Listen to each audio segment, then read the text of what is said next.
வணக்கம் மக்களே, நான் வெண் இளங்கோ. தை மாதம் பிறந்தாலே தமிழ்நாட்டில் இருக்கிற பல பகுதி மக்கள் பழனிமலை முருகனை பார்க்கறது கிளம்பிடுவாங்க. அப்படி இருக்கிற சூழலில் தை பிறந்துருச்சு.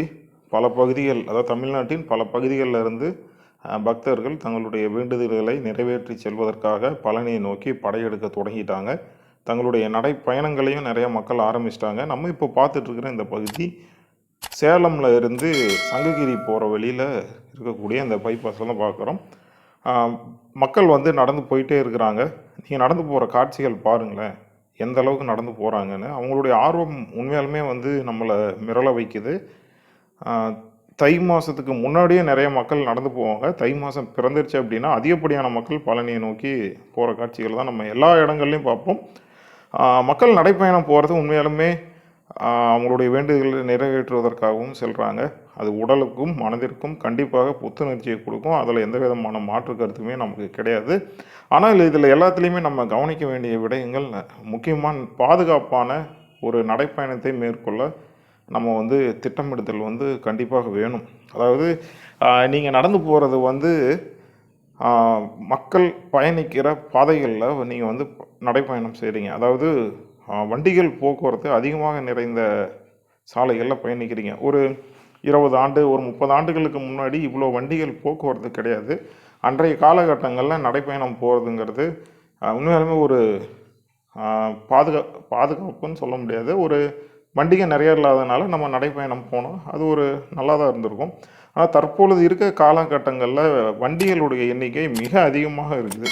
சரிங்களா? அப்படி இருக்கிற சூழலில் நம்ம சாலையில் நடைப்பயணம் மேற்கொள்ளும் பொழுது மிகுந்த கவனமாகவும் மிகுந்த எச்சரிக்கையுடனும் பயணிக்க வேண்டிய கட்டாயம் ஒன்று. இங்கே பாருங்களேன், இந்த தாத்தா எங்கே நடந்து போகிறாருன்னு. இந்த வெள்ளைக்கூடு இருக்கு இல்லைங்களா, அந்த வெள்ளைக்கூடு அந்த பகுதியை இருசக்கர வண்டிகள் போகக்கூடிய வழி தான். ஆனால் இவங்க போகிறது பாருங்கள், இந்த வெள்ளைக்கூட்டில் போகிறாங்க. இப்போது இருசக்கர வண்டி வந்தால் எங்கே போகும், அதுக்கு இந்தாண்ட கார் வந்தால் எங்கே போகும் அப்படின்னு ஒரு சூழல் இருக்குது. இங்கே பாருங்களேன், இந்த இடம் பார்த்திங்கன்னா உங்களுக்கு நல்லாவே தெரியும். ஆமாம், இப்படி உண்மையாலுமே நீங்கள் நடைப்பயணம் செய்வது மிகுந்த தவறான ஒரு போக்கு. ஆனால் இங்கே பாருங்களேன், மக்கள் வந்து பார்த்திங்கன்னா இந்த இடத்துல சர்வீஸ் ரோடு இருக்குது. அதாவது இப்போ நம்ம வண்டி நேராக போயிட்டுருக்கிறது வந்து பைபாஸு, அது இந்தாண்டு இருக்கிறது வந்து சர்வீஸ் ரோடு. அந்த சர்வீஸ் ரோட்டில் மக்கள் வந்து நடைப்பயணத்தை மேற்கொள்கிறாங்க.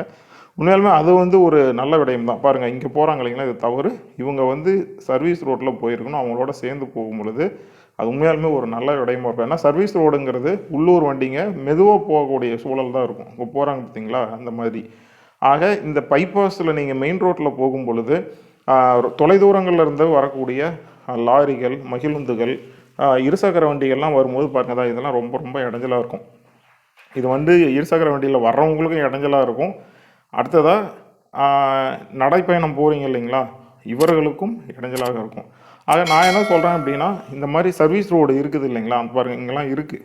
சர்வீஸ் ரோடை விட்டுட்டு இவங்க வந்து இந்தாண்ட மெயின் ரோட்டில் நடந்து வந்துட்டுருக்காங்க. இது போன்ற சூழல்களை நீங்கள் வந்து தவிர்க்கணும். சர்வீஸ் ரோட்டில் நடந்து போகணும். அப்படி ஒரு வேளை நீங்கள் கேட்கலாம், ஏப்பா எல்லா ரோட்லேயும் எல்லா இடத்துலையும் சர்வீஸ் ரோட் இல்லைப்பா, நாங்கள் எங்கேப்பா நடந்து போகிறோம்னா, நடந்து போங்க, வேணாம்லாம் சொல்ல கிடையாது. கீழே மண் பாதை இருக்கும் இல்லைங்களா, அதில் நீங்கள் நடந்து போகலாம். சரிங்களா? ஏன் அப்படின்னு கேட்டிங்கன்னா, இது உங்களுடைய பாதுகாப்புக்காக தான் நாங்கள் சொல்கிறோம். இரண்டாவதாக வரக்கூடிய நெடுஞ்சாலையில் வரக்கூடிய நெடுந்தூர பயணம் மேற்கொள்ளக்கூடிய இருசக்கர வண்டிகளாகட்டும், மகிழுந்துகளாகட்டும், அவர்களும் பாதுகாப்பான பயணத்தை வந்து மேற்கொள்ளணும். ஏன்னா இப்போ உங்கள் மேலே இடிக்காமல் அவங்க ஏதோ பிரேக் போடுறோம் அந்தாண்ட திருப்புறம் போய் வேறு எங்கேயாவது மோதி, இல்லைன்னா நடந்து போகிற உங்கள் மேலே மோதி நீங்களும் இறக்கக்கூடிய தருவாய் ஏற்படலாம். அல்லது காருக்காரன் உங்கள் மேலே இடிக்காமல் இருக்கணும், இல்லை வண்டிக்காரங்க உங்கள் மேலே இடிக்காமல் இருக்கணும், வேறு திசையில் நோக்கி போய் அவங்களுக்கும் உயிர் சேதங்கள் ஏற்படலாம். ஆக நான் சொல்ல வர்றது ஒரே ஒரு விடயம்தான், நடைப்பயணம் மேற்கொள்ளுங்க, பாதுகாப்பான சூழலில் மேற்கொள்ளுங்க. இங்கே பாருங்கள், இது குழுவாக போகிறாங்க, கிட்டத்தட்ட இதுவே ஒரு தவறான போக்கு தான். அந்த வண்டி பாருங்கள் எங்கே போகுது, கிட்டத்தட்ட பாதி ரோடை மறைச்சிக்கிட்டு மக்கள் இந்த பக்கம் நடந்து போயிருங்க. இதுவே ஒரு தவறான நடைமுறையாகும். முடிந்தவரை சர்வீஸ் ரோடு இந்தாண்ட இருக்குது, சர்வீஸ் ரோட்டில் பயணிங்க, பாதுகாப்பான நடைப்பயணத்தை போங்க. உங்களுடைய பக்தியாக என்று நாங்கள் உண்மையாலுமே மகிழ்ச்சி அடைகிறோம்.